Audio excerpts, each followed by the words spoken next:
Hello नमस्कार दोस्तों, हम जो आज आए हैं रहीमापुर गांव में, जहां पे चिराग पासवान का क्षेत्र है। यहाँ पे क्या क्या काम हुआ है वो हम जो है लोगों से जानकारी लेंगे। तो इस वीडियो में आप शुरू से अंत तक बने रहिएगा। हमारे भाई साहब से पूछते हैं, आपका नाम क्या हुआ? दिखाओ। मेरा नाम अरविंद कुमार हुआ। हाँ अरविंद जी, बताइए चिराग पासवान क्या क्या काम किए हैं?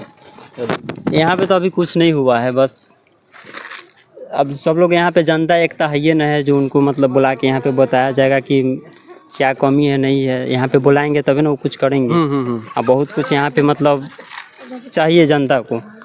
तो यहाँ पे कितना माने पासवान टोला होगा, माने कितना घर होगा पासवान का? लेकिन एक है कि जैसे तेजस्वी यादव है, आपका पसंदीदा चिराग पासवान तेजस्वी है? चिराग पासवान। चिराग पासवान सही है। तो हम लोग जो वोट तो करते हैं चिराग पासवान को, लेकिन हमारे लिए क्या यहाँ पे डेवलप काम होना चाहिए नहीं होना चाहिए? अच्छा, ये एक सवाल होता है कि पासवान को जो है माने इतना फैसिलिटी मिल रहा है पढ़ने के लिए, लेकिन आज तक माने हमें नहीं लगता है कि 20% ही लोग पढ़ते होंगे और 20% लोग को ही जॉब मिलता होगा। तो आप इसमें क्या कहना चाहेंगे पढ़ने के लिए? पढ़ने के लिए क्या किया जाएगा मतलब माने फैमिली पैसा भी तो सरकार दे रही है, आपको खर्च कर रही है, लेकिन पढ़ना नहीं ना चाह रहा है बच्चा तो सब। इसका रीजन क्या हो सकता है बताइए?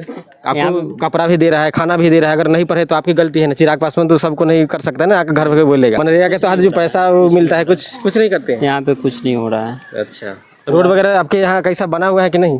रोड भी कहाँ बना है, जो पहले का मुखिया वही बनाए हैं। अच्छा, अब मतलब अभी मुखिया बने हैं तो मतलब घर में पानी ढुक जाता है, मुखिया लोग आके देख के चल जाता है, बोलता है कि ढुक रहा है तो हम क्या करें इसमें। ओके। तो दोस्तों ऐसा